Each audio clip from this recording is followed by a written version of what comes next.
আসসালামু আলাইকুম। সংবাদে আপনাদের সবাইকে স্বাগত জানাচ্ছি। আমি ফিরোজ তোহা। শুরুতেই সংবাদ শিরোনাম।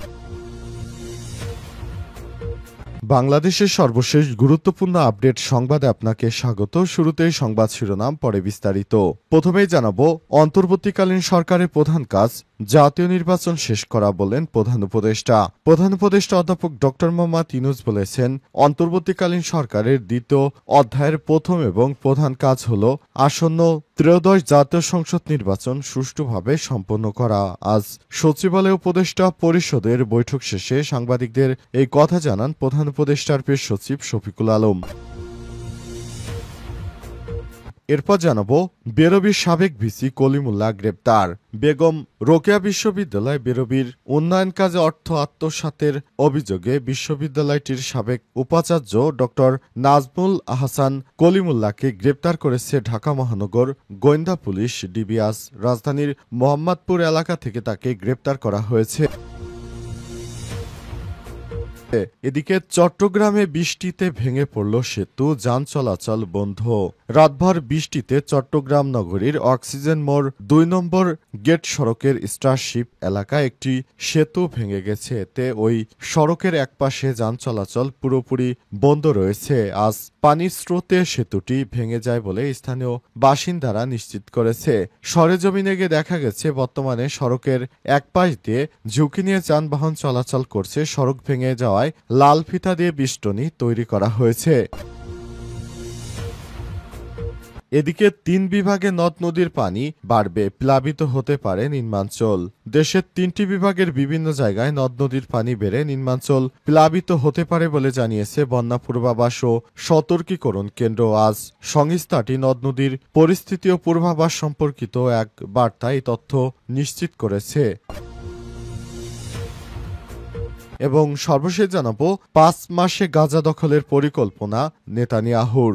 ইসরায়েল সরকার গাজা উপত্যকায় নতুন ও ব্যাপক সামরিক অভিযান চালানোর পরিকল্পনা চূড়ান্ত করেছে। এই পরিকল্পনা অনুযায়ী ৫ মাসব্যাপী সেনা অভিযান চালিয়ে গাজার নতুন কিছু এলাকা দখল ও গাজা শহরে ১০ লাখ বাসিন্দাকে বাস্তুচ্যুত করা হবে। আজ এই পরিকল্পনা চূড়ান্ত করা হয়েছে। প্রিয় দর্শক, এতক্ষণ শুনছিলেন সংবাদ শিরোনাম, এবারে বিস্তারিত। তবে তার আগে বন্ধুরা, অনুরোধ থাকবে সংবাদটিতে একটি লাইক দিন। এই চ্যানেলে আপনি নতুন হয়ে থাকলে আমাদের সংবাদটি দেখতে দেখতে চ্যানেলটি সাবস্ক্রাইব করে রাখুন। কমেন্ট করে বন্ধুরা আপনার মূল্যবান মতামত জানিয়ে দিন আপনি বিশ্বের কোন দেশ থেকে বা বাংলাদেশের কোন স্থান থেকে আমাদের সংবাদটি দেখছেন এবং শুনছেন। আর বন্ধুরা, এই সংবাদটি আপনার সোশ্যাল মিডিয়া ফেসবুকে শেয়ার করে বন্ধুদেরও দেখার সুযোগ করে দিন। কমেন্ট করে জানিয়ে দিন আপনি বাংলাদেশের কোন জায়গা থেকে বা বিশ্বের কোন দেশ থেকে আমাদের সঙ্গে রয়েছেন। এবারে বিস্তারিত। অন্তর্বর্তীকালীন সরকারের প্রধান উপদেষ্টার কাজ জাতীয় নির্বাচন শেষ করা, বললেন প্রধান উপদেষ্টা। প্রধান উপদেষ্টা অধ্যাপক ড মোহাম্মদ ইউনূস বলেছেন, অন্তর্বর্তীকালীন সরকারের দ্বিতীয় অধ্যায়ের প্রথম ও প্রধান কাজ হল আসন্ন ত্রয়োদশ জাতীয় সংসদ নির্বাচন সুষ্ঠুভাবে সম্পন্ন করা। আর সচিবালয় উপদেষ্টা পরিষদের বৈঠক শেষে সাংবাদিকদের কথা জানান প্রধান উপদেষ্টা প্রেস সচিব শফিকুল আলম। প্রেস সচিব বলেন, বৈঠকে প্রধান উপদেষ্টা বলেছেন, গত ৫ আগস্ট অন্তর্বর্তীকালীন সরকারের প্রথম অধ্যায় শেষ হয়েছে। এরপর দ্বিতীয় অধ্যায় শুরু হয়েছে। প্রধান উপদেষ্টার উদ্দেশ্য করে বলেছেন, নির্বাচন যেন সুষ্ঠু, নিরপেক্ষ এবং উৎসবমুখর পরিবেশ অনুষ্ঠিত হয় তা নিশ্চিত করা এখন এই সরকারের প্রধান দায়িত্ব। প্রেস সচিব আরও জানান, মাইলস্টোন স্কুল অ্যান্ড কলেজে যুদ্ধবিমান দুর্ঘটনায় জীবন বাজি রেখে শিক্ষক মেহেরিন চৌধুরী শিক্ষার্থীদের বাঁচাতে গুরুত্বপূর্ণ অবদান রাখার শিক্ষা মন্ত্রণালয়ের উদ্যোগে তার নামে একটি অ্যাওয়ার্ড দেওয়ার সিদ্ধান্ত নেওয়া হয়েছে উপদেষ্টা পরিষদের বৈঠকে।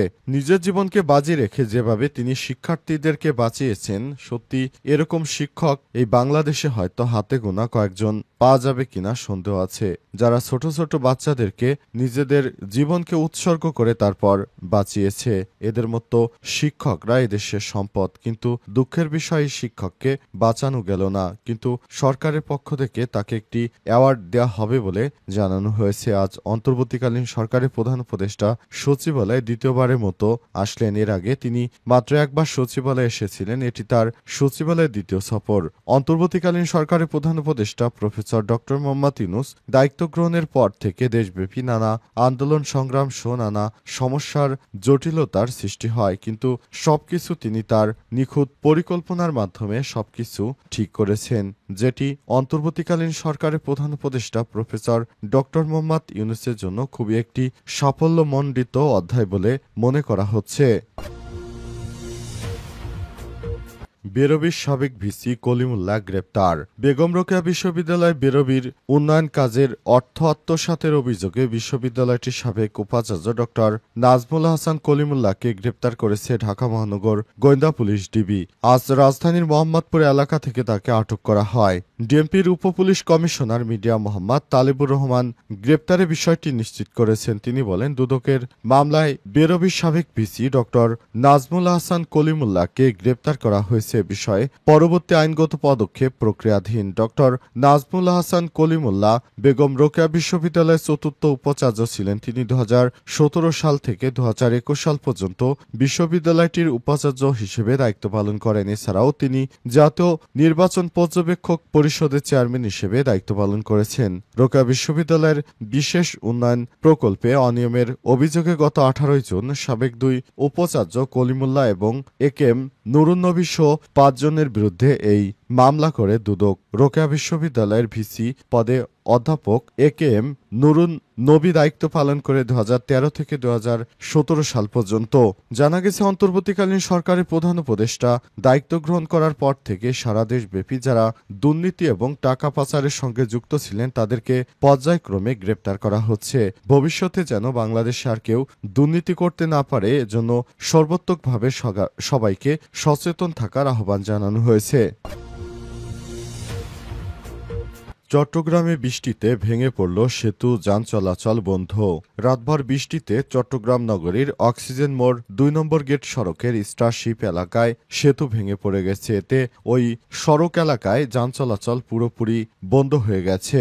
আজ পানির স্রোতে সেতুটি ভেঙে পড়ে বলে স্থানীয় বাসিন্দারা নিশ্চিত করেছেন। সরেজমিনে দেখা যায়, বর্তমানে সড়কের এক পাশ দিয়ে ঝুঁকি নিয়ে যানবাহন চলাচল করছে। সড়ক ভেঙে যাওয়ায় লাল ফিতা দিয়ে বেষ্টনী তৈরি করে রাখা হয়েছে। সবাইকে এ এলাকা দিয়ে সাবধানে যাতায়াত করতে বলা হয়েছে।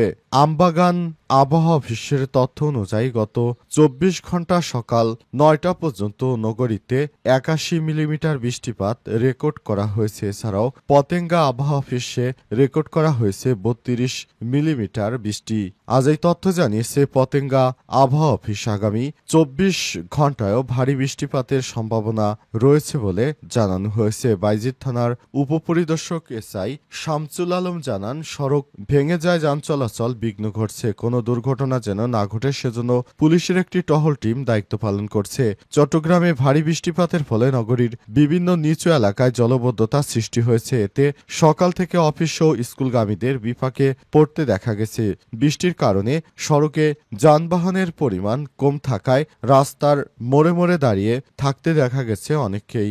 অন্তর্বর্তীকালীন সরকারের প্রধান উপদেষ্টা দায়িত্ব গ্রহণের পর থেকে বিভিন্ন সমস্যা দেখা যাচ্ছে, যেগুলো তিনি শক্ত হাতে ঠিক করার জন্য চেষ্টা চালিয়ে যাচ্ছেন। 3 বিভাগে নদ নদীর পানি বাড়বে, প্লাবিত হতে পারে নিম্নাঞ্চল। দেশের 3টি বিভাগের বিভিন্ন জায়গায় নদ নদীর পানি বেড়ে নিম্নাঞ্চল প্লাবিত হতে পারে বলে জানিয়েছে বন্যা পূর্বাভাস এবং সতর্কীকরণ কেন্দ্র। আজ সংস্থাটি নদ নদীর পরিস্থিতি ও পূর্বাভাস সম্পর্কিত এক বার্তায় তথ্য জানিয়েছে।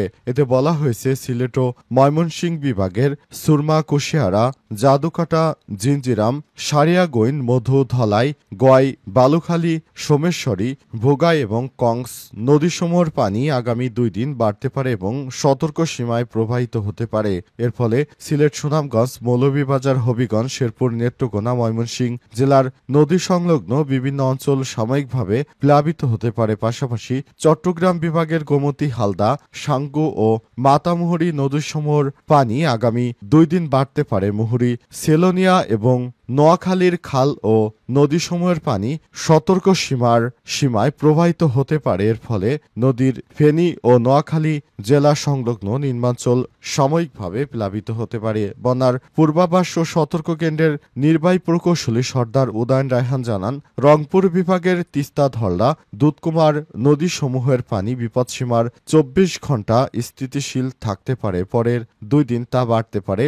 দ্বিতীয় এবং তৃতীয় দিন ওই নদীসমূহের পানি সতর্ক সীমায় প্রবাহিত হতে পারে বলে জানিয়েছে তারা।